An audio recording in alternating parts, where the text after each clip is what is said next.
Jennifer's joining online. Hi, It's going to everyone. be online. Oh, is she online? Yeah, let's just jump on.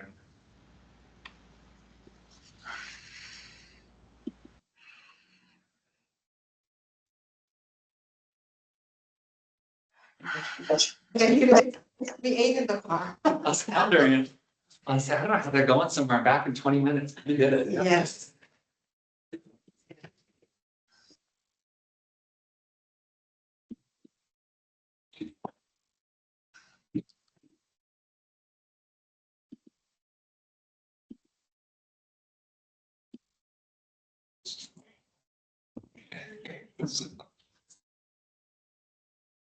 Sorry, one more minute.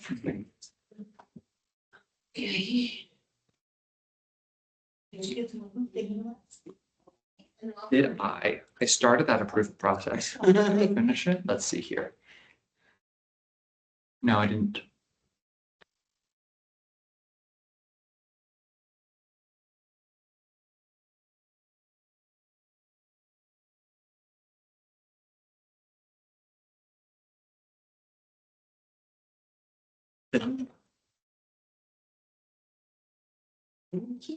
You're welcome.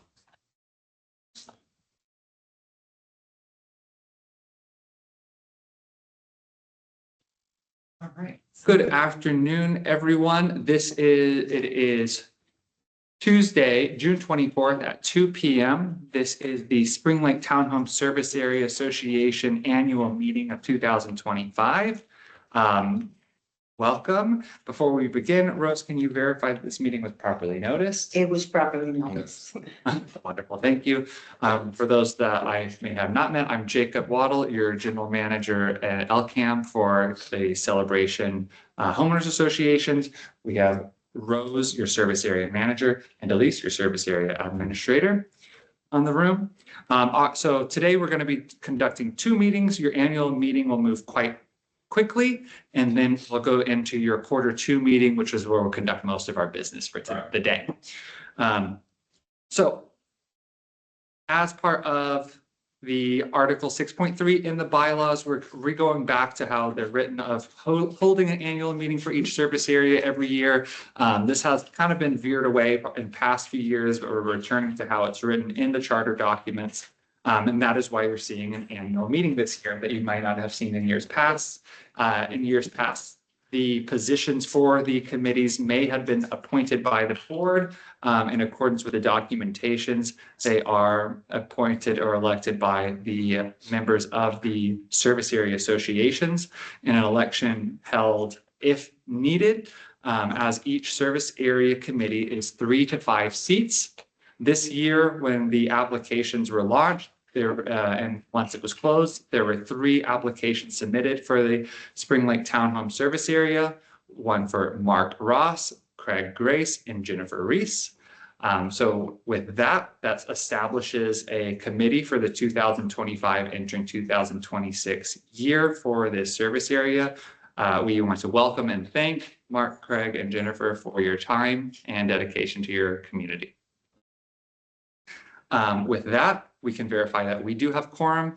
I will remind that as it is a 3 to 5 person committee, a quorum is all 3 members so required to hold this. I know Jennifer, Mark, Craig, you're aware of this, but there is still room for 2 more committee members on your committee. If there is ever interest during this period, you can assign more. That can help during some of your meetings in case one of you can't make it. You can still conduct business with a quorum of 3.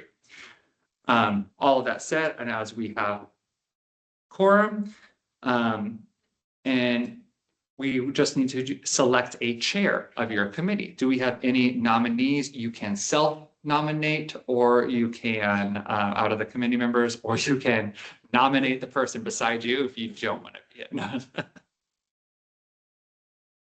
Jennifer, can she hear us? Yeah, Jennifer? Yep, I'm here. You want to do it or you want me to do it? If you want to do it, Craig, I I'm totally fine with that. Okay, Send them in. And can we get a vote? For Craig for your chair? Yes. Mark says is. Yes. Jennifer, all right, congratulations on that. Two small things I think all three of you may already be aware of is if you haven't already, you'll be receiving a code of conduct assigned. It's the same if for all of our committees and including the CROA committees. And then addition to that, starting this year, based off of recommendation of the IT committee that the board of directors of CROA has approved is moving forward, all committees conduct business through a town hall email address. If you haven't had that set up already, then you're going to be reached out by Dom or Dominico, our IT director, to help you get that set up. okay. So then just keep an eye out for that, because that's how you're going to get your meeting invites or any of your financials probably starting in July will come through on your town hall email address. Good. With that said, can I get a motion to adjourn Motion to adjourn. in a second? A second. Thank you. With that, welcome everyone to your Q2 service area meeting for the Spring Lake Townhome Service Area Association. I was going to verify this meeting was properly noticed. This meeting was also properly noticed. All right, and now that the committee has been set, I'll pass it to you. Do you want to just call the meeting to order? We'll call the meeting. Thank you. That we can now enters the kind of more of that free form that you and Jennifer are used to. We will go through in this meeting a review of your financials and some light review of your expected reserve expenditures. But before that, Rose, or committee members, is there anything you'd like to start off with? Yes, I will just, maybe some of you have received an email from us. The garage lights are gonna start to be installed on the 30th. Okay, So Cardinal has confirmed. Please read the email completely, because if you're not there, you need to shut off the light just in case while they're working. And then if it's not, if you're not there, when you come back, if it does not work properly or does not light or anything, he's providing his number so you can contact him and he'll come. who's actually doing the work? Chris. Chris is going to do it? Okay. Yes. So you get the new lights and carriage lights, and they're gonna be in the garage. Okay, now, but also make sure that when we do this, we put it in the provisions that on the, when we paint in the future, okay? We're gonna add that addendum to the fact that it's gonna be added to the bid, okay? That when we, in the future, we'll paint those, okay? You know, during the cycle of repainting the dwellings. So, and that was agreed upon. Is everybody familiar with what we're doing here and why we're doing it? Okay. Good, Rose. So the board approved it and we have the finances to do it, and it's gonna start, and we'll do all the townhomes associated. with Yes, it. 109 garage carriage lights. Okay.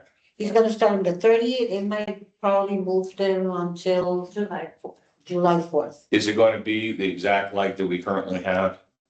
The one that, I think it's very similar. It's the one that you had received. It's the that- one, yeah. Yes, They were the ones at Depot that we found. That we found that were similar and were comparably priced. because you already have some different ones, so that's the one, the original. And we do probably need to send out a notification that the fact that, you know, Rose, that they will be different, because there's some people that remember there are some lights that are different. Okay, now I'm assuming we're going with one standard light across the entire community, The correct? one that was approved, yes. So I just want to make sure that some type of communication goes off, because in the initial phases of 1 and 2, there were different lights associated with that. I don't want anybody to say, well, that's not the light that I had before. Okay, so we chosen a light, it will be uniformity throughout the entire community now. Yeah, and on that note, I don't know if there's any ARC approval, because I believe the lights were chosen, or certain lights were paired with certain homes based on the style. So I don't know if there's anything relative to like ARC approval or notification that needs to happen there. So that those folks, again, I don't know that that's something that would be noticed as being different, but if there's anything that needs to be done to make sure nobody's getting cited because the light doesn't perhaps match the style any longer. No, that was discussed with ARC already. Okay, And perfect. Perfect. Yeah, that's a good point, Jennifer, because the issue, just because I know that there's going to be changing of that, the format of that light, and I just don't want anybody. when we stopped them from sending fines, that discussion that we had, we told them, no, they're not gonna paint them. They're gonna replace them, and everybody's gonna have the same lights, so they're aware of that. Okay, that's perfect. That's great. Okay, That's basically one of the projects that I had pending and then we're working on now. the second issue before we get into the, but is the actual of the landscaping, okay? Now, when we walked with Brian the last time, there were going to be, you know, especially with the holly bushes that were running their course, and they were going to extract some, okay? And then put the uniformity of the new plant in, okay?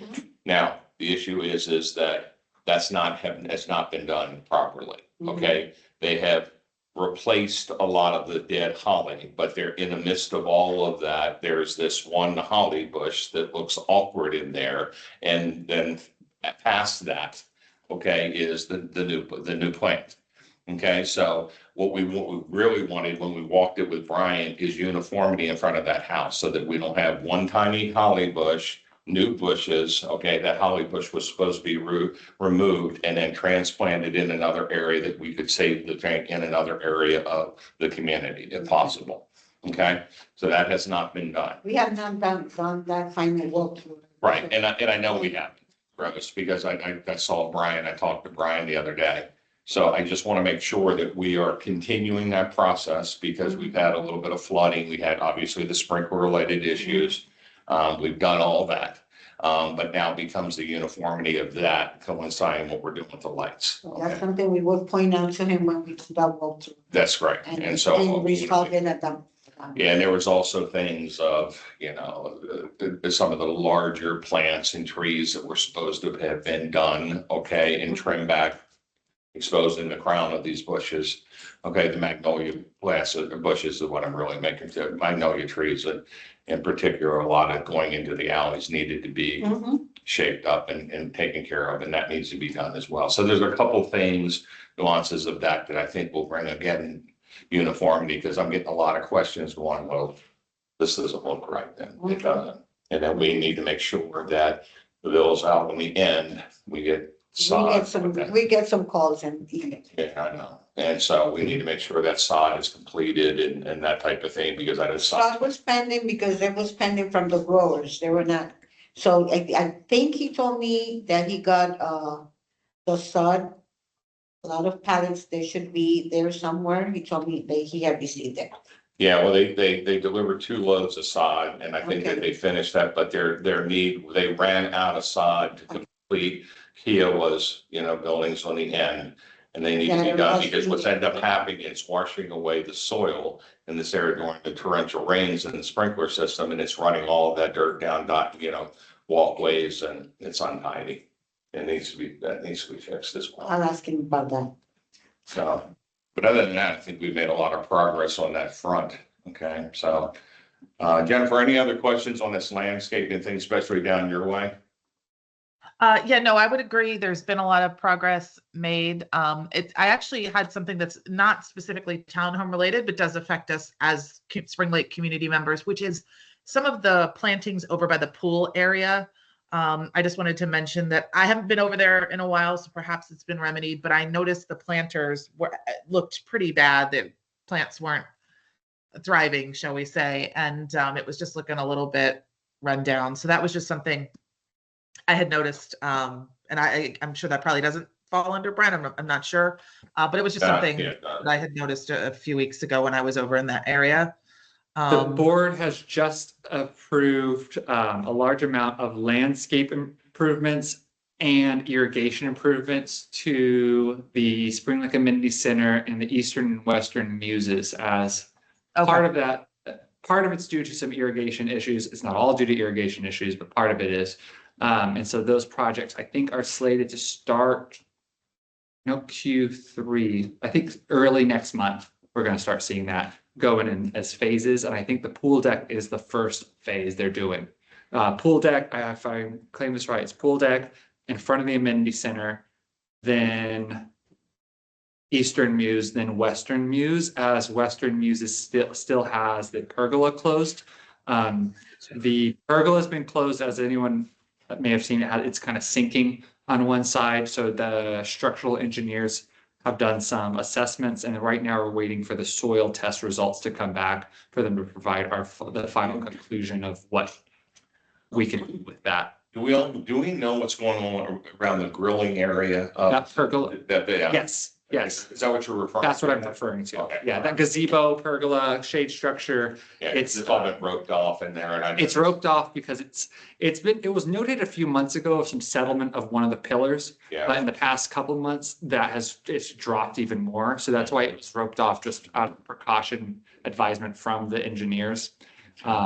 I think we are waiting anytime we should get the soil samples back that they requested, they will, or they can then provide us the final recommendation on if it's something that can get jacked up and reset, or if we need to remove it and replace it. yeah, because I know that with, right now, we're getting a little bit of complaints as a result of people wanting to utilize the grill there and family gatherings and that type of thing, and they haven't been able to Yeah. utilize that area. We did not want to rope that off because we knew we were closing it right when summer was starting, but when the structural engineer recommended closing it, it was one of those, okay, well, we're not gonna avoid that, just they didn't want a gathering under it, and then it's. Yeah, well, that makes sense. I mean, I just think that we need to make sure that we're communicating why, because that's the real question right now is why has it been down for so long? They don't know soil samples and that type of thing. So I think there needs to be some communication that goes out just saying, hey, briefly, this is what we're doing. And just to clarify for everybody, those are not service area funds. Right. Those are operational funds, and it's on the operations department, so Correct. I'm making notes and trying to help with that, but it's not under service area. Do we need to do anything to support you in that, Rose? As far as just the notification to them, just saying, communication, that type of thing? With the Yeah. structure, about this structure. Yeah. I mean, just, I'm more about the utilization of space and when they can anticipate something being, taking place there that will. I'll put a note to our comms team to maybe put an update in Monday Matters. Hopefully, the maintenance team poke the engineers again, saying maybe we can get something. Yeah, I just think with Fourth of July coming and, other, kind of formal holidays that are coming, people were having a lot of gatherings and they want to utilize that space. So, one other item I just wanted to ask about, again, not specifically townhomes, but tangentially related. Down at the far end, so opposite from me, there has been a porta potty sitting there for quite some time that's just not smell all that great. I know at one time there was some work being done, but I haven't seen anybody down there working recently, and I was just kind of wondering what was going on with that. irresolute. So that portal pot was placed there without our approval or knowing by the workers involving the destructive testing and the litigation.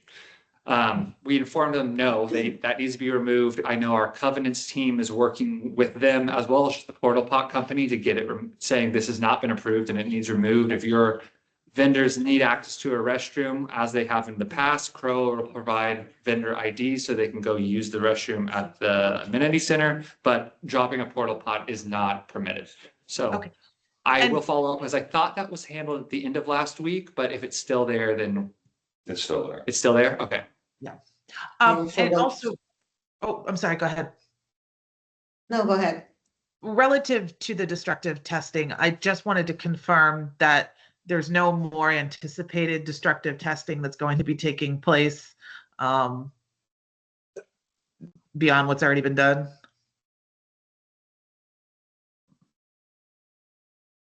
I wouldn't have an answer to that question. I don't think so. I think he mentioned that was the last one, but I cannot confirm that. Remember this. Yeah, but they sent out notification the end of last week and basically saying, okay, if there's any other issues that you have found, that has not been directly addressed, please submit pictures and that, Jennifer, to submit back. So it tells me that we're going to get some additional inspections of some of that other areas. Okay, so there was Inspections, yes, but another, destructive testing, I'm not sure.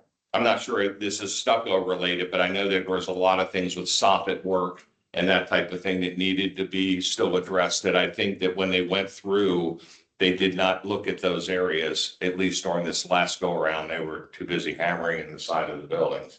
So, Something, Okay. they did not inform me, so if they inform you, okay, I Uh-huh. haven't seen anything, and if there was something sent last week, I'm just looking, I don't think I maybe was copied on that. I just want to make sure that the situation we found ourselves in thus far with that, doesn't recur. I think it came out from Chris, I think the gentleman's name was Chris. I don't remember his last name, but it was from the law firm that they were asking for. Okay, any yeah, addition. Okay, all right. I think I see it now. I think it went into my spam. Okay, Yeah, it came in and they were asking for additional pictures if there were anything that, from a soffit standpoint, or if hadn't been addressed in the initial examination of the buildings.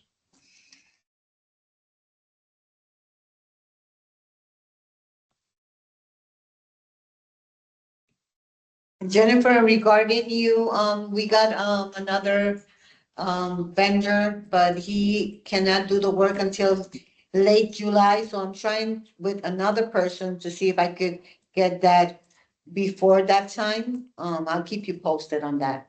okay, thank you, Rose, appreciate that. Okay, sure. Any other topics on that situation we need to discuss? Mark? The litigation piece? I would like, Go ahead, son.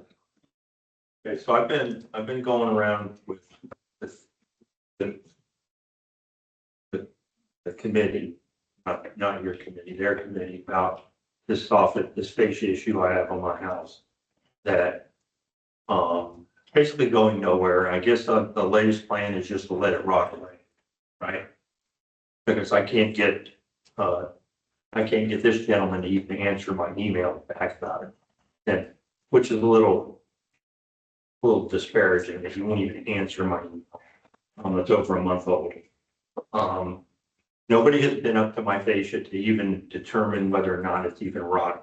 They're just determining that, it's part of the litigation and we're not going to take care of it. Or my concern is somebody get up there with a ladder and actually pick at it and see if it's rotting or was never painted from the previous paint cycle, or it wasn't prepped right, or it wasn't the right paint or whatever. The answer I get back from them is it's rotten. We're not taking care of it. It's going through litigation.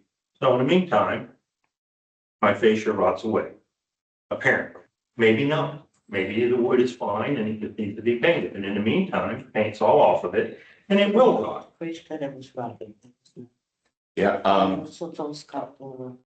this guy, I had the same issue with my house. I've had something right in the eve work coming in, and they have done some inspection work on them. What the issue has been is it a roofing issue? Okay, when they, regardless, from a David Weekley's perspective, they're the one that hired the contractor to put the roof on. So if the soffits weren't provided properly. And there have been some corrections to some of it when people have sold their homes. Because what ends up happening is that, they go through a more, we're tired of this, we have to sell our home, and it's gonna come up in the inspection. Yep. So this has been something we've been But going, nobody's been up there to look. and They looked from the ground 28, 30 feet away and have determined that it's rotting. And all I'm asking for is somebody to get there with a doggone ladder and do an actual inspection and not just say, Chris Snow said that it's rotting. He's not gonna paint it. Or we're not gonna do this, we're not gonna do that. And it just goes on month after month, just like the front of our community with the planter beds. It's been 8 months since mulch has been in the front of our community. It looks like crap. All the plants are dead. And it goes in one ear and out the other. So I'm just here to let you know, everybody here know, don't expect them to do anything. Okay? They're not gonna do anything. They're gonna do as little as possible. They're not gonna answer your emails. And they don't care. They don't care. They just hope you get frustrated enough to where you just give up. So I'm planning on moving because of this.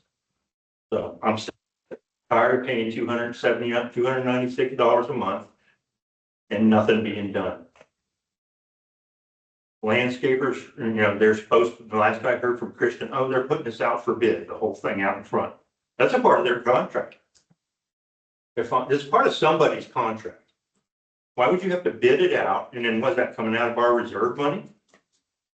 To pay to have all the dead plants replaced, to pay to have, I saw the young gentleman out there on the way here, weed whacking the weeds out of the plants. That's their form of maintaining the planters. Instead of somebody going in there and doing it, at this point in time, it's a complete decimation of planters to even get all those weeds out of there. And it just goes on and on and on. It's been 7-8 months. Celebrate, sell a service act, goes in, no, cancel. They cancel. They just close it. Nothing ever gets done around here. And the landscaping thing's been an issue. I've been here since 2015. It's been an issue since 2015 and before. And it ain't gonna change. Don't expect it to change. They're gonna come in and do what little work they can do to get people to quiet up and then go right back to normal again. Telling people to get hummingbird feeders out of their tree. And you have 14 days to fix it. Not me. It's what's on the Facebook site. You got no problem telling people they gotta paint their mailbox before they can sell their house. But you let all this other crap just go down the wayside. I'm just tired of it. Tired of points like, no, I'm leaving. First chance I get. So, And this is gonna continue. People are gonna continue to leave and then new people can come in and they don't know any better. They'll get frustrated and you'll see the for sale signs up everywhere. well, I know you're frustrated, Scott. There's certain things I know. I mean, there are different associations and certain landscaping issues. And one of the things we since I've been on the committee of recent, we have been in walking these committees and looking at the budgets and trying to control the issue because we don't control water positioning and all that kind of stuff, So we've been doing that type of thing in Walker. We have been making improvements. And is it perfect? No. But I think we have made progress in certain aspects of the landscaping. We've addressed the front side of the community a couple of times, and I've had the same frustration about getting it done. It's embarrassing. It's embarrassing. Well, it is the front portion coming into the thing. It is part of our community. That's the first impression of people with our community. And that's been something that I've been a stick because it is. And we don't need to see things that one of the things I'm going to address in this meeting today is the fact that, we are getting things that are coming through and inspecting stuff and worried about sandals on the front porch versus things that I think that are more important. If that was the front of my house and Celebration right here, it'd give me 14 days to fix that. 14 days. Fix it or fess up or present a plan to the committee. So Rose, do you in the litigation piece of this thing now, different thing with Scott, I know that they have gone on the roof to check for the rotting on the soffit. I was there when they went up on the roof to do that. Now, did they do that for Scott? I don't know. Okay. The issue is, but is that part that's being addressed with the litigation committee because of the roof itself? Because it was submitted originally when we first at the beginning asked everybody that had a situation Correct. to please, and give us pictures. I think in his case, that part was in a second, the addition to the first piece that we had submitted to them. When they were here, he had again asked about his property, and I told Scott Kiernan, which is the gentleman, the lawyer, the owner of the film that always comes, if he could please stop by, and he said, and actually, he had sent before that, he said, we would prefer the owner wait to paint, but if the owner just will not, then they can paint it, but the wood would have to be replaced at some point, so it seemed, so it shouldn't be painted. When they came this last time, they said they were gonna go there. I have to follow up with him because he hasn't given me a list. I talked to Chris about that. I mean, painting over rotting wood is it's a moot point. I mean, it'll bleed right through anyway, and then you're My not. point on those, everybody's been up there to actually. And so that's the piece of this. The other thing too, Scott, what we're addressing with this thing is a level of consistency, because in the past, kind of the squeaky wheel got the grease, and if somebody threatened that they were selling the home, then those issues were fixed, okay? If the cost of the association, and that's one of the things where the litigation piece took place, because some of the soffit pieces are $1,200, $1,300, $1,400 to get somebody to go lift the shingles, take the soffit boards out, replace the boards, and then repaint. But Chris has been one of these things. I mean, painting it is a viewpoint. You know that, I know that when about building, to make sure that that doesn't occur. You're just literally painting over rotting wood. Is part of it's for the, and that's why, Rose, when they said from the litigation standpoint, on Friday of last week, I sent in kind of a letter to them stating these points, that I did not see any inspections of soffit work when they did the actual inspections of the building. Perfect. Okay, so at this point right now, again, with Juneteenth and all this other stuff that took place, okay, I have not heard back from them, but I sent them on Friday last week to them. So maybe follow up, and then maybe we can get somebody out that discuss and, and making sure that that's taken care of. Yes. Regarding the outside wall of Spring Lake, I know that's something Craig and Jennifer, we've talked about that before, and it would be it was a dispute of it's partially owned by the service area and partially CROA. We took this to CROA because to do any plant replacement and mulching of that area is about a $16,000 expense, and that CROA is paying in full. It was just approved at their last board meeting and is being added to the project install calendar. And when do we think that will occur then? That should occur in July, August. Okay. So Scott, I know you're frustrated. I I know expect it to be done. it, No, I'll believe it when I see it. well, and you know what, proof is in the pudding, and you're right, talk is cheaper, and. My point is, this could have been alleviated $16,000 is the cost we're gonna end up paying for. Pro doesn't pay for it, we pay for it. Service area doesn't pay for it, we pay for it. Either our assessments go up or they go up. So $16,000 to pay for a contractor that failed to do his job. That's on somebody's plate to do that work, to keep those planter beds up, to mulch them twice a year, however many times a year, to go down there and to actually edge them to keep the grass from growing in. It was on somebody's contract. Somebody has failed to do their contract. So why aren't you going back to them and getting the $16,000 from them? CROA's park mulching is a separate line in their operating fund, as it is not inside a contract, so they pay per mulching. But who's paying to maintain it? It's on somebody's contract. It's either on people that are taking care of the service of our community or CROA. Passive parks contract under CROA, that section's contract only covers trimming of the bushes and checking the irrigation systems. But you're saying, they approved mulch for that area. Sorry, yes, the service contract is to trim and make sure the irrigation system is working. The approval was it's itemized out for mulch, which is coming out of the mulch lines, and plant replacement, as a fair amount of those juniper bushes have died throughout the years.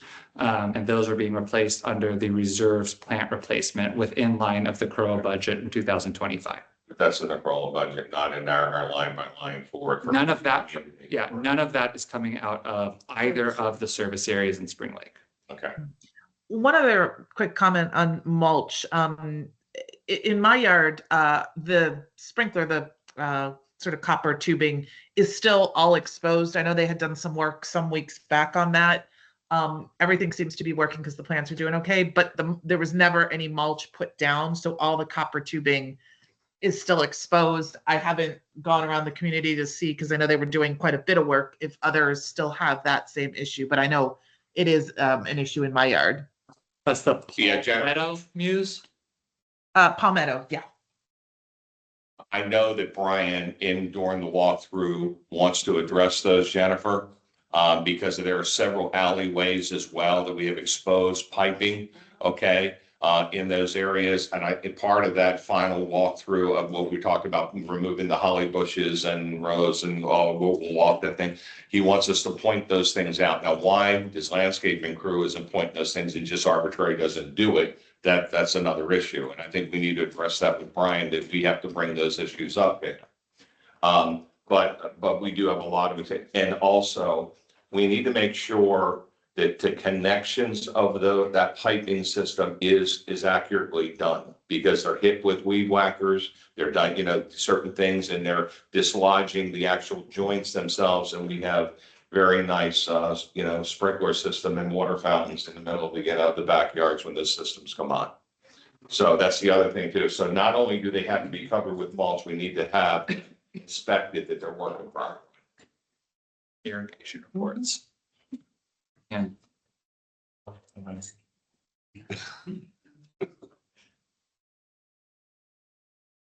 So Rose, I think we probably make sure that when we do that walkthrough, that we have an itemized list to Brian, to do that.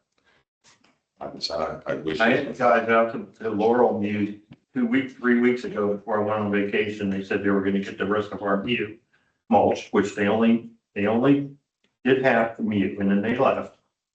It's been almost 2 months now to try to get half of our mulch. Laurel Muse. Now that, Jacob, again, that's a different, that's Crow. I'll look that's into a that. role as well. I know I have that. The final payment for the mulching of Spring Lake has not been remitted to the vendor. Okay. Not yet. See, the actual inside of the actual muse itself is not, that's a different. And I know it sounds complicated and kind of, So we but found out when they came to pressure wash, they only pressure washed the concrete aprons and left all the mold and weeds and crap all over the pavers, because the pavers is somebody else's contract. So, but yet you'll bring a power washer in there just to do the aprons.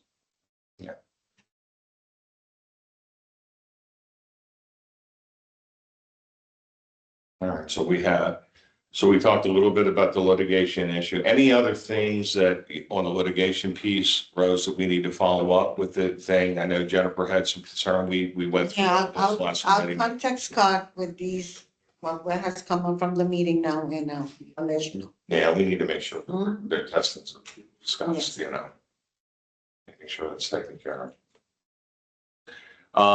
Did he talk to you about the actual sod?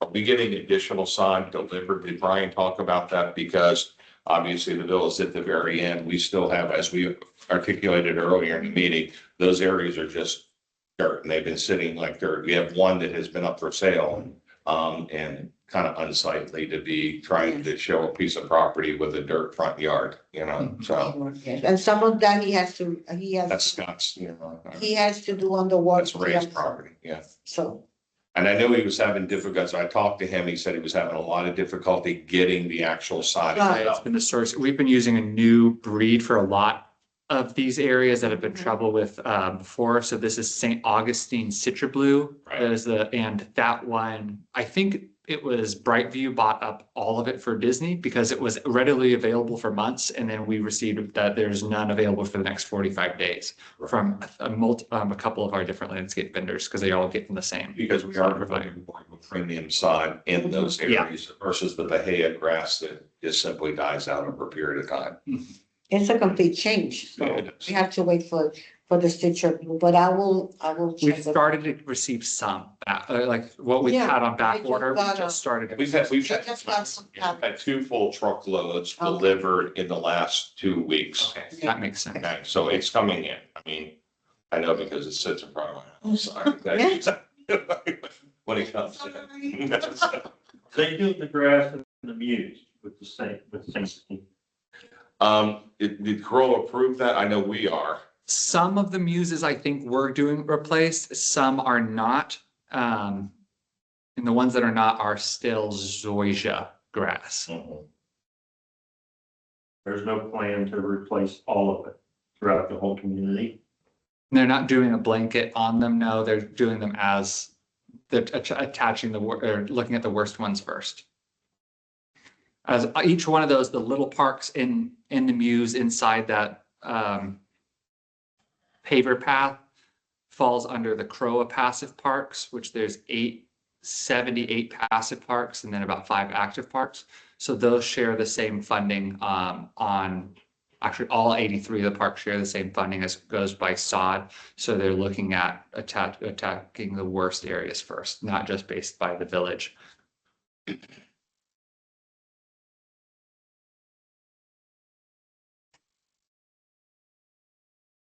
That has to do with all plants in that area too. I mean, even from the trees, everything is moved inside the paver. Yes. Okay. Everything inside the paver rim is a, actually, I mean, the pavers themselves. not the- Paver in, it's our responsibility on our committee, you know, our association, everything inside in the center portion of is a CROA park.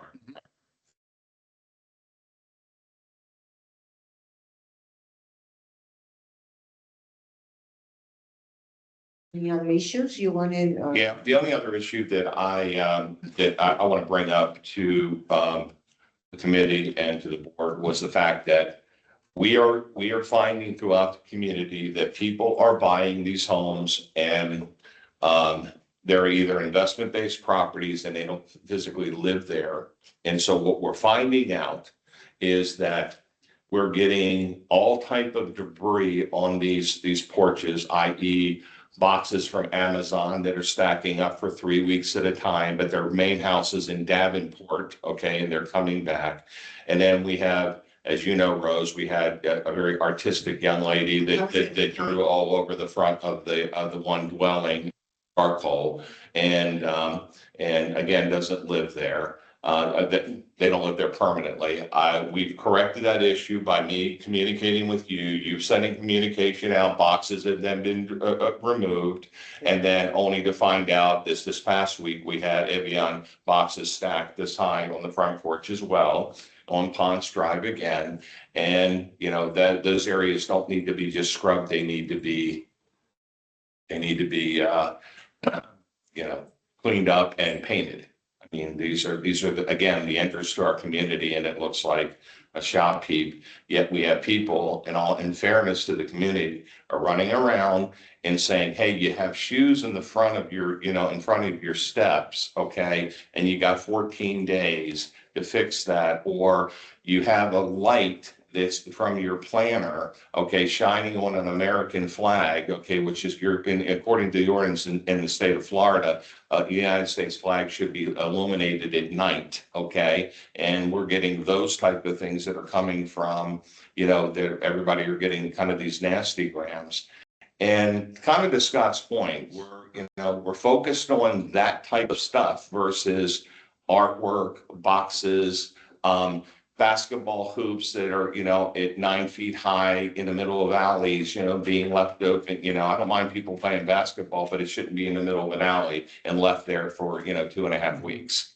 You know, and you go through the community and it's on the other side on the home side as well as them. So it's not just inclusive to us, you know. So I think those are the things that we really need to kind of rein in a little bit. Okay, for that, I have to say, this is community standards. Yeah. I do not work directly with that, and when you've given me your concerns, I And give you do. it to Danica, which is the. And I have seen action, Rose, to your credit. I've seen action. So but- if anybody sees that this is, you know, homeownership, see anything like this, you can take a picture, you could put it in Google on Celebration Florida, or you can send it to, Town Hall at Zero Mail and put community standards, and I'm sure, I cannot say, I will check now, because you mentioned it again. I am sure they're working with that, with those homeowners. I can't tell you at what stage they are, but if it was presented to them, I am sure they're working with them, to. Well, it's just it's kind of unfortunate because it's just been very unsightly, and the fact that the matter is listen, I have no problem with people owning second homes, but maintain the second home. Of course, You know, of course. and not have, live in Davenport. And I'm only using this one example because this is the one that's, we have wonderful artwork, that was displayed by children. Yeah. So, no, anyway, you understand. So, Yeah, Yeah. yeah. A lot of the times there are, and those are helpful, if you see it, a violation, send it in. As the inspectors, when they do an inspection that's not based on a complaint, they follow so the new contract metrics set by the board for the Grand Manor's contract renewal changes how many times they're reviewing houses and what house style. Before, townhouses were reviewed a bit differently, and I'd say maybe even a bit more leniently, where now they're need to be treated as a full inspection, the same as every single family home, 4 times a year. And so we have been seeing a lot more. We've been seeing a lot more violations to townhome owners than they had seen for many, many years in the past. And it is because they're receiving, where in the past they may have seen a couple inspections a year. Now they're seeing full, complete home inspections a year on that. And so there are just more going out based on that required metric. But a lot of them are, when you see things like this, like a basketball goal that is brought up, they can go outside of their normal rotation to go out, to go look at that. They are not allowed to on their own. If they're driving down the road and they're in a certain section today and they see an issue, they can't call out that issue because unless they're actually inspected.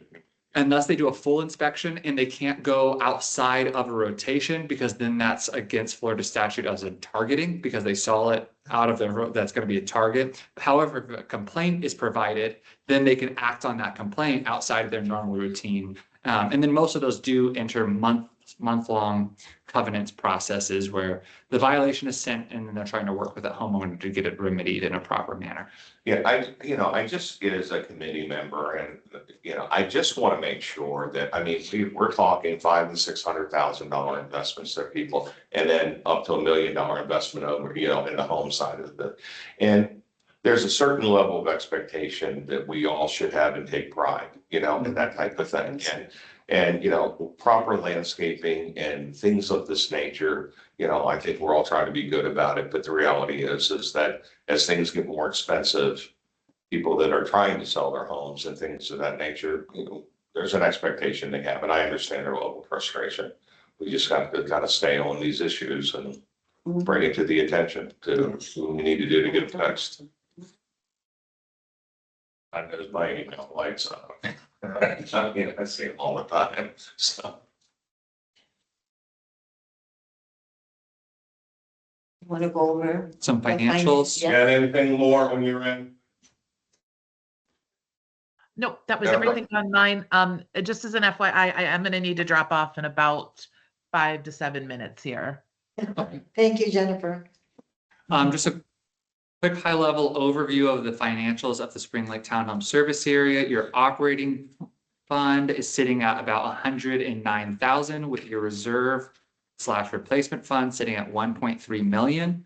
That 1.3 million, when we look at your reserve funding plan, entering 2023, or entering 2025, you were set to have an anticipated reserve fund of 1.2 million, entering next year with 1.48. So you're right on track with that, knowing that there will be additional contributions based on the monthlies. When we look over to your monthlies,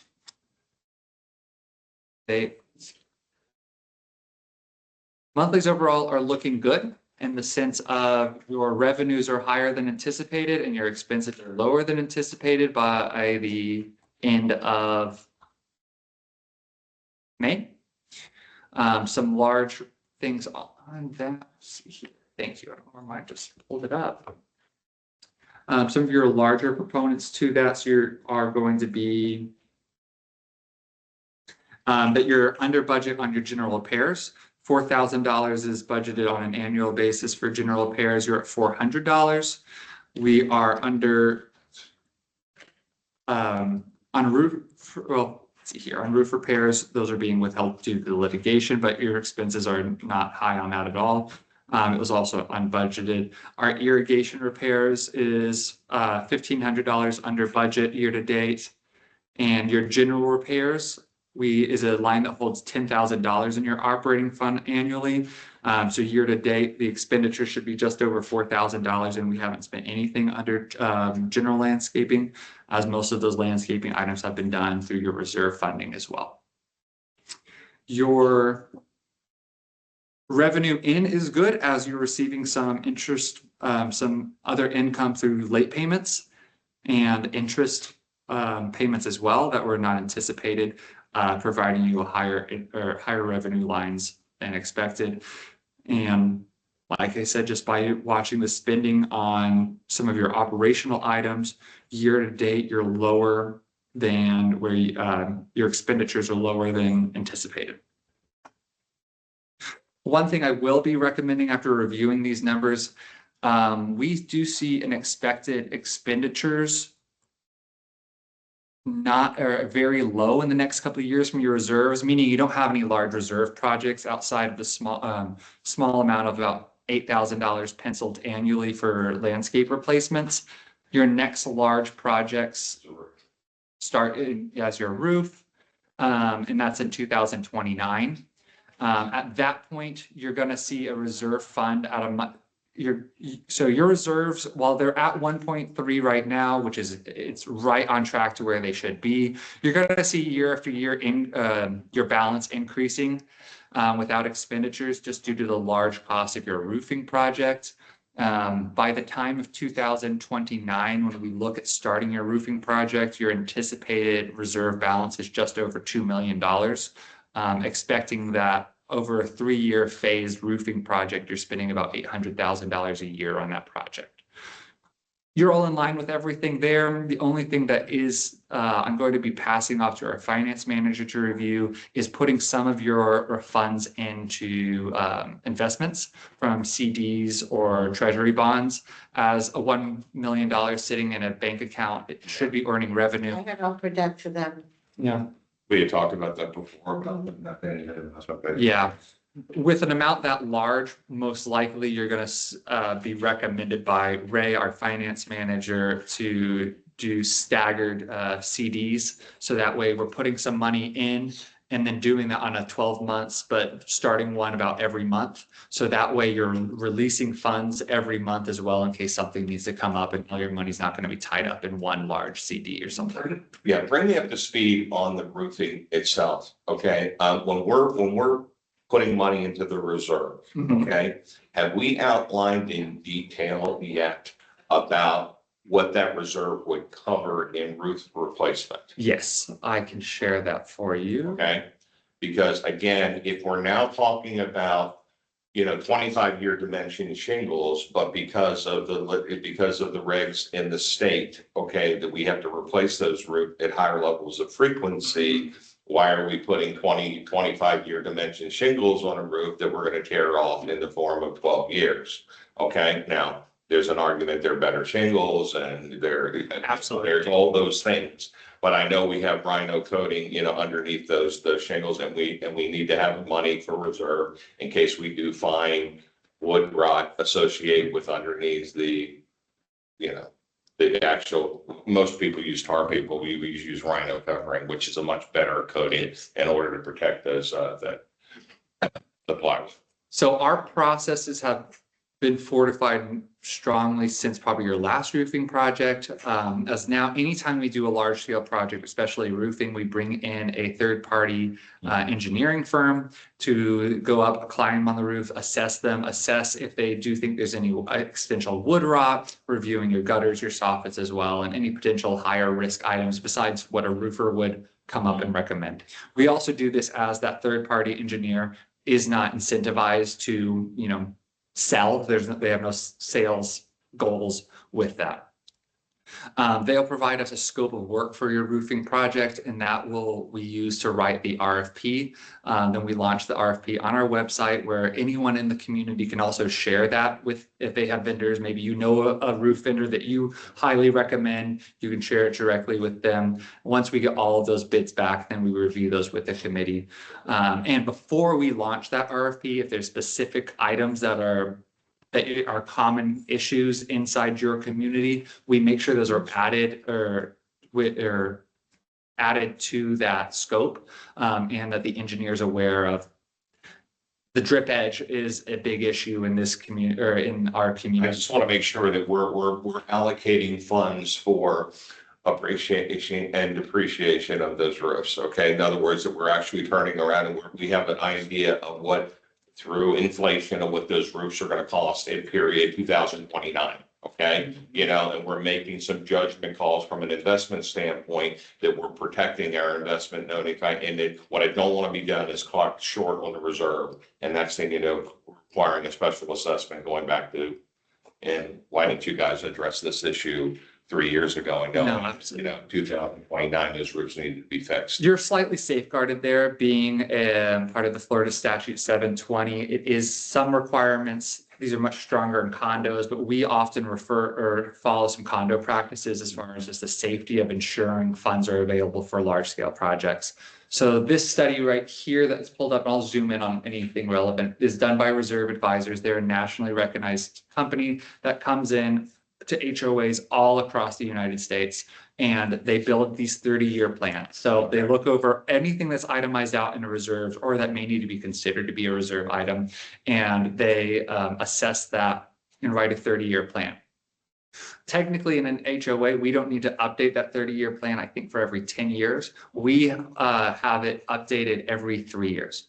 So just last fall, Reserve Advisors was here on site for about 2.5 to 3 weeks. They had 3 representatives. One was solely dedicated to the reserve studies of our 14 different service areas. So they were here on site for 2 weeks, assessing the service areas, looking at the reserve study that was done only 3 years prior, on saying, are those numbers, are these timelines, are these allotments for roof, knowing inflation, correct? Or in the past 3 years, has CPI adjusted what we expected our predictions to be? And we've had that revised. And that's what your budgets are based off of, is this 2024 reserve study. What's out? And we are working in conjunction with that of insurance companies that what we also don't want for our homeowner is absorbent premium increases because the roof is designated As a 30-year roof. Yes. So due to that, your roofs are estimated for the useful life of 12 to 18 years on here. Okay. So this is going to show, let me zoom in for those. So the items outlined in your reserves are your fences, gutters, irrigation system, the controllers, the irrigation system as it exists in its entirety, landscape improvements, railings, roof, project management, roof replacement. The metal roofs are called out as a separate item than your asphalt shingles. You have the shutters and then your paint projects as well. If I zoom out real quick here, it's going to show us on these lines the recommended useful life and how many years are remaining on that. When we scroll over here, we can see a quick, sorry if I can zoom in a bit there. When I scroll over a bit, you can see your expected expenditures for each of those align on an annual basis. This is how we know, and this is why our recommendation is like, oh, you don't need to have $1.3 million available today. We know that you're not going to look at spending this until 2029. Where are we getting those numbers is coming from these studies. So we can see already in 2026, the only anticipated expenditure from your reserve fund is $8,000, and that is from your landscape improvements, which is a line that's funded annually. That line doesn't have to be used annually. It can be advised by the committee if they want to say, let's pause, or you can, if you're in a safe state, of your reserves, you can do some slight escalations. If you wanted to do a larger revamp project, instead of $8,000, if you wanted to do a $30,000, all in 27, deferring 26 funds and advancing 28 funds, those types of projects can be done as well. But that being said, no large expenditures in 2026, no large expenditures in 2027. In 2028, the only expenditures are a paint project, which shutters are included. Often our service areas see some savings, and which is good padding in their reserves, because shutters aren't often needed in full replacement, even though that they're often funded in full replacement. So those can either be used to for your paint project if there wasn't enough money allocated there, which usually isn't the case. Otherwise, it just is non-used funds and it stays in your reserve fund, which can help when writing the budget next year to see, do you need to increase your contribution to your reserves, keep it the same? We had cost savings last year because we didn't replace shutters, so that can help the bottom line, helping your service area not having to do a dues increase. Your service area being the size it is, most of your large projects are spread over 3 years. So that's why when we say shutters at 22,000, really you have about 70,000 there for shutter replacement, knowing that when you do a next paint job, you probably need to replace 6 shutters in your whole community. So you're going to have, out of that 70,000, you may only need to use 5,000 of it. That money can be used for your paint project if it's needed, or it cannot be used at all. Well, the one thing we also want to make sure in all the townhomes, there are additional exterior lights associated with the project. Okay, so in the courtyards themselves or in the thing, there are additional lights in those areas as well. We should make sure that that's incorporated into the painting project, as we are the exterior lights that are going to be replaced, okay, on the garage side. So that needs to make sure that we put that in, because those lights will need to be painted at that time. That can be done. Those are things that is just important we do when we are writing the scopes of work. And that's what I'm saying. Yep. When we write the scope of the work, those things need to be taken care of as well.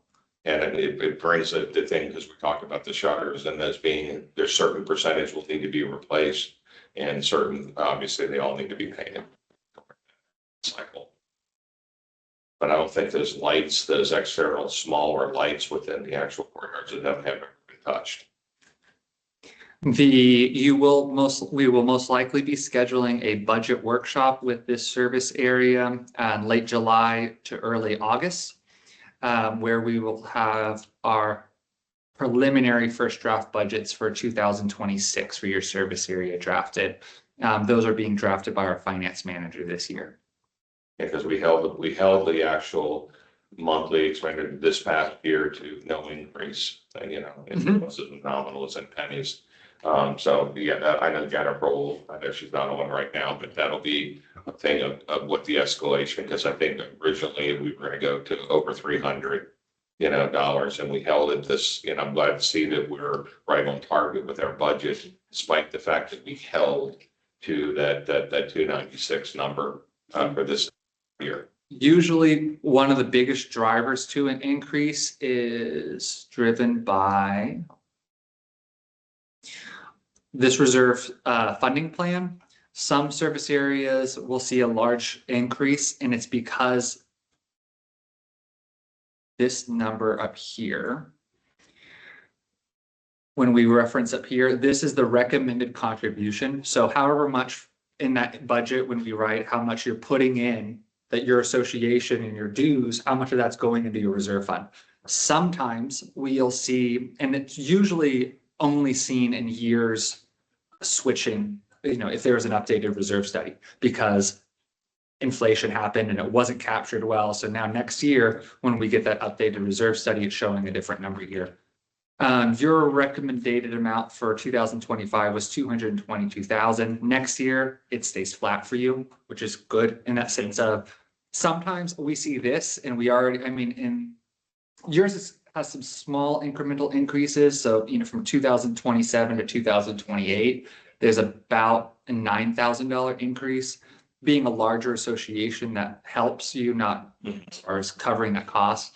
But from very high level preliminary overview. Your operating account is in good standing. Your reserve balance is right where it should be.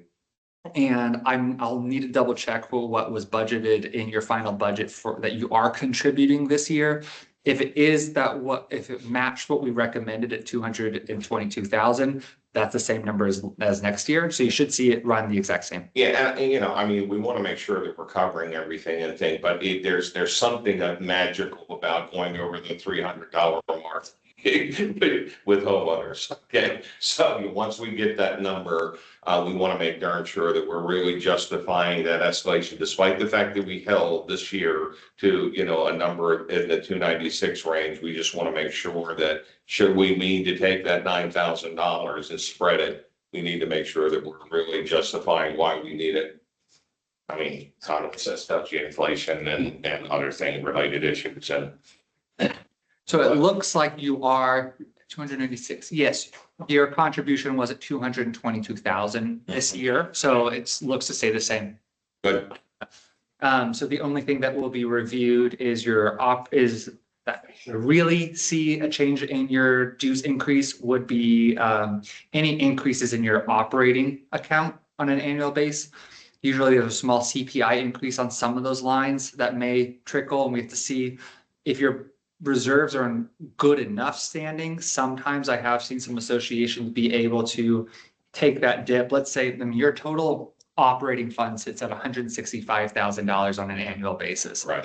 The surface area operating funds, there's only 18 lines, and most of them are shaved very thin as far as there's not a lot of fat to cut in your operating. I mean, when we talk about termite bonds, power washing, gutter repairs, those types of lines, it's not like there's extra money to float. But I also want to be short in the reserve at the time when we have to go and do these major reserve pulls, that we're not a penny wise here and a dollar foolish. Yeah.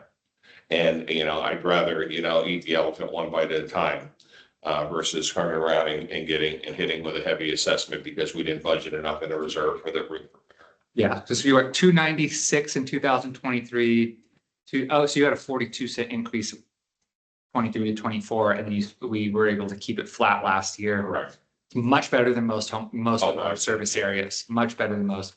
Because last year. I mean, we'll have those discussions in your budget workshop. Is there a possibility of keeping a flat budget? I'm going to say yes.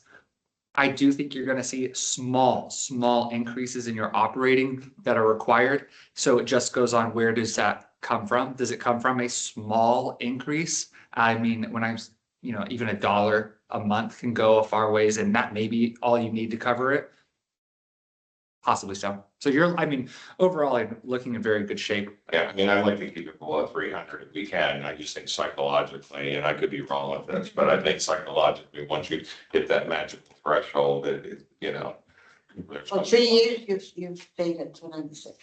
But I also want to make sure, again, we're not a penny wise and a bush here and everything. Something for you and your homeowners to know, which is good value, added value if you are, just that you can help out yourself. I think you are the lowest paying service area. I know that to be fact, because we've addressed that issue in the past. Yeah, which we plan to keep that way for you, but that is a good. Well, we just need to get some of this stuff here and take some frustrations levels down in the community, I think, by, again, addressing the issue with the landscaping issue, especially the litigational issue with David Weekly, that needs to be resolved, and then keeping some more uniformity here and fighting with Carl to making sure that, again, there are a lot of people that don't realize that this is a part of our association and this is a part of another. And they get very frustrated associated with that.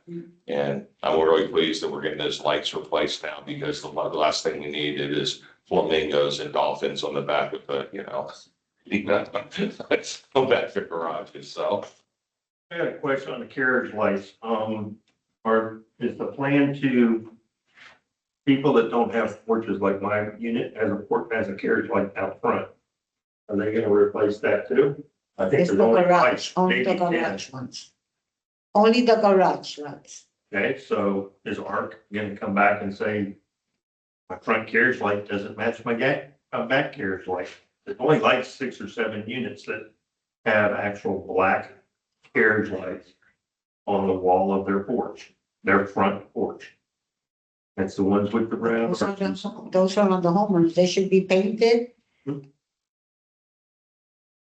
Those are on the homeowners. Yeah, I mean, it should be painted by, and that's been the big battle about it. It's like, people were tearing these things down, painting different colors and doing all the things. So we decided versus doing that, we're gonna replace them. It's just in a blanket way and into the painting cycle. Under the regs, though, it's really, exterior lights are need to be painted by the homeowner. That's part of your obligation to the community of painting your own lights. Okay? I didn't say it was right or wrong. I just said that's what the deal is, okay? And what we've now is taken the hit on the budget in order to bring uniformity to the community because we were getting so many things in a direct sun position on the lights in the garage. That is an initiative that was brought by your 2024, 2025 committee. Correct. Mhm. And because we were getting a lot of folks getting the hit of, you got 14 days and all this other stuff to fix all that stuff. So we said, stop all that, because my big issue was the fact that when you tell people to paint something black, well, is it satin, glossy, paint? Well, that's my point, is if they're not gonna replace the 10 units, if there's even that many, then I'm not gonna paint mine, I'm just gonna replace it.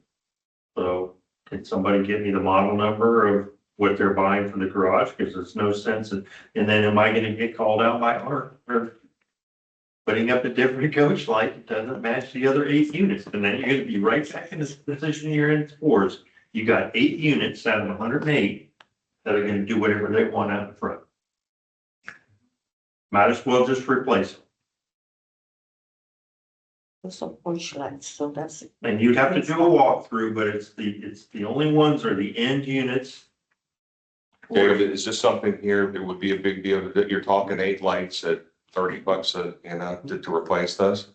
I wasn't even aware of that. You bringing something that I didn't even know. It's only the units that have the arched entryway. We don't physically have a porch. We have a porch, but nobody would sit in the porch with a concrete wall. Yeah, that's the one at the end units with the big arch. The arch. Yeah, we have one on Kia. And they have the pirate doors.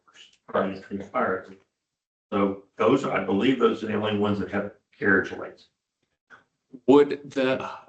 Shouldn't jumped off, but still, would the committee like that to be, us to look into providing a change order to do that? It's 8 lights. I mean, $28 a light or whatever the number is. It's for, I mean, I think something. I'm willing to pay to replace, I'm not gonna paint a light. Shouldn't they? I would just replace it. But We can it check seems with, to me though, that if I'm gonna replace it and I'm have enough initiative to go to you guys and say, what's the model number, the one you're buying from Home Depot or wherever, I would just replace it. But what about the other 7 people? But you're an anomaly, Scott. You're not, I know. What I'm saying, It's, you're gonna be Yeah. right down the same alleyway you were before. Yeah, Oh, who put up the gooseneck lamp out in front of their porch because they like that? so. what's the big, I mean, the thing we're probably talking about. So you're doubling up here on the issue of the uniformity is to a different level than what ARC has, right? And that's why this committee Yeah, right. brought us here is people were changing out their lights to a different style, and they can gain approval for a slightly modified style on that replacement. What was brought to these meetings was, well, if every homeowner does that, it's gonna make that whole alley Correct. have a whole different version of lights on there. Correct. So, and when we reference that with ARC, yes, that is, ARC says, unfortunately, yeah, that's how the rules are written. As long as they're black in a similar style and they're approved one by one as an owner changes them, that is the case.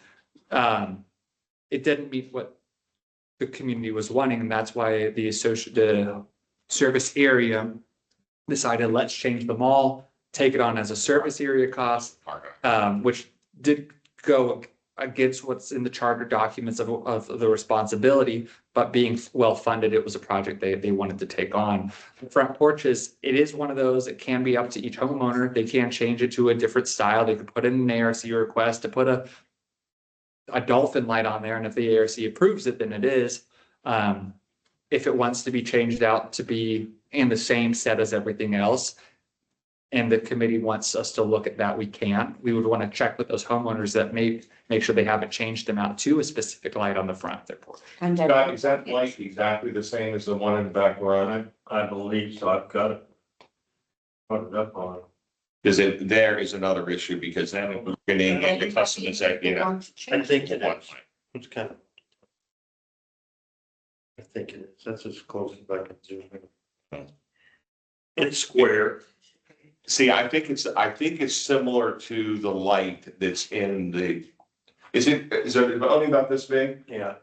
That's the same light that's in the back courtyards, I think, because it's a triangle, it's a rectangle. Yeah, it would be the same that's in the back porch on the end unit. I see, we're not doing Back those. porch too, yeah. We're not doing those. So I think the issue here is that I think those would have to be, we said painted in the regular thing, but you know, Oh, I see. Okay. No. yeah, Yeah, there is one on the porch too, yeah. Yeah. On the back. on the back porch. And so if we're not gonna do those, because you're gonna open Pandora's box there by I mean, doing those, when you reference the sight lines as well, you're not seeing, I mean, in the alleys, you see yeah. 12, 15 in one sight line, or if the front porches, you are gonna see them. You'll see two, No, there's only like one per view. one per muse, so it's that, do you need the uniformity, is it not gonna be noticed? If we're not gonna do the back thing, then I don't think we do the front either, but I think that if Scott is, wants to replace his, I think what we do, at a courtesy, we could provide him what that style number Oh. is, if they can do that. Because we are going to have those painted, okay, in the next cycle of painting. Well, that would make it easier for me to get Yeah. ARC approval Yeah. too. It's like Right. if It's the same an one, approved yeah. unit on the alleyway. So Rose, if we can get that order, if we can get whatever that model number is, probably from Home Depot like the other one is, Yeah, we will get it. to him. And just send it to Scott, and then that way we can turn around and then he can elect to either paint it or replace it, and that would be under his, and let's not mess with those other lights. Because now you're gonna open into 108, and now plus an additional 8, so now we're talking about, 116 lights we'd have to buy in addition, and we don't have the funds to do that. So.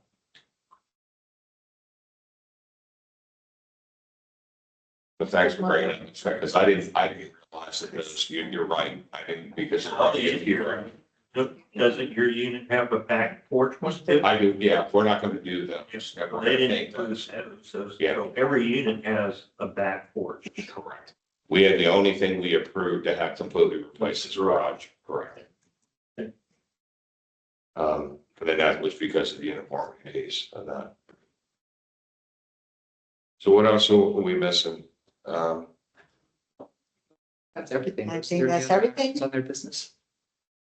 I think that's basically it. I will contact the lawyer to get an update on what's happening. You gonna send me the letter that he sent? Yeah, I'll send, I'll talk to you about that. Yeah, I'll send it to you. Follow up with him and, And if we could get, for them to, because if they're gonna do that, if they're now coming back to say, well, we're gonna actually go and assess those soffit issues, that's the next phase of the inspection process. We need to make sure that Scott's is in the actual versus visual and actual true inspection. And I know it was brought up before about the vacant lots across the boulevard and the dilapidated fencing. I know that was brought up here. So those are Kanoa properties, the Celebration Non-Residential Owners Association. Each one of those is in an active covenant violation process through Kanoa. Okay. So while they're not remedying them, they're in the process of being fined for not remedying them. Rose, when is our walkthrough with Brian again on that? Do we have a set date on that? we don't. Okay. Let me talk to Brian and let me finish this meeting.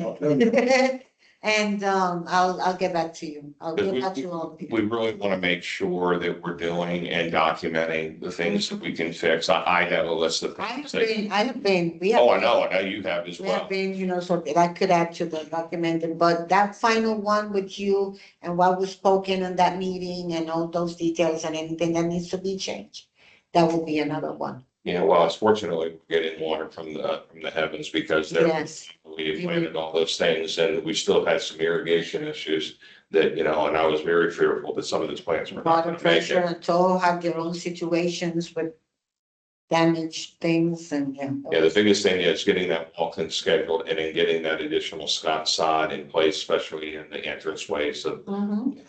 That's part of it too, so. Let me talk to Brian to see when he expects to be more or less finished.